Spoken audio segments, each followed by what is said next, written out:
जितिया व्रत की हमारी सभी माता और बहनों को ढेर सारी शुभकामनाएं। आइए हम चील और सियारन से जुड़ी जितिया व्रत कथा सुनाते हैं। धार्मिक कथाओं के अनुसार एक विशाल पाकड़ के पेड़ पर एक चील रहती थी। उस पेड़ के नीचे एक सियारन भी रहती थी। दोनों पक्की सहेलियां थीं। दोनों ने कुछ महिलाओं को देखकर जितिया व्रत करने का संकल्प लिया। ऐसा होता है ना, बहुत सारे लोग कभी ऐसा देखते हैं किसी दूसरे का देखकर करने का अपने मन में अभिलाषा करते हैं। इसी तरह से सियारन और चील ने देखकर जितिया व्रत करने का प्रण लिया। लेकिन जिस दिन दोनों व्रत रखना था उसी दिन शहर के एक बड़े व्यापारी का निधन हो गया और उसके दाह संस्कार में सियारिन को भूख लगने लगी थी। मृत्यु देखकर वो खुद को रोक न सकी और उसका व्रत टूट गया। और चील ने संयम रखा और भक्ति भाव और नियम पूर्वक व्रत करने के बाद अगले दिन व्रत पारण भी किया। अगले जन्म में दोनों सहेलियों ने एक ब्राह्मण परिवार में पुत्री के रूप में जन्म लिया। उनके पिता का नाम भास्कर था। चील बड़ी बहन बनी और सियारिन छोटी बहन के रूप में जन्मी थी। चील का नाम सिलवती रखा गया। सिलवती की शादी बुद्धिसेन के साथ हुई, जबकि सियारिन का जन्म कपूरावती रखा गया और उसका विवाह उस नगर के राजा मालयकेतु के साथ हुआ। भगवान जीमूतवाहन के आशीर्वाद से सिलवती के 7 बेटे हुए, पर कपूरावती के सभी बच्चे जन्म लेते ही मर जाते थे। कुछ समय बाद सिलवती के 7 पुत्र बड़े हो गए और सभी राजा के दरबार में काम करने लगे। कपूरावती के मन में उन्हें देखकर जलन की भावना आ गई। उन्हें राजा से कहकर सभी बेटों के सर काट दिए।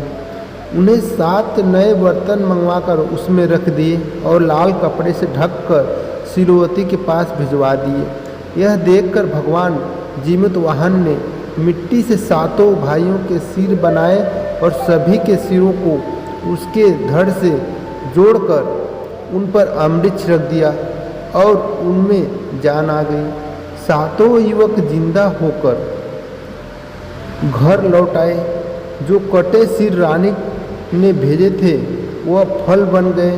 दूसरी ओर रानी कपूरावती बुद्धिसेन के घर से सूचना पाने को व्याकुल थी। जब कभी देर तक सूचना नहीं आई तो कपूरावती खुद बड़ी बहन के घर गई। वहाँ सबको जिंदा देखकर वह सन्न रह गई। जब उसे होश आया तो उसने सारी बात अपनी बहन को बताई। कपूरावती को अपने किए पर पछतावा हुआ।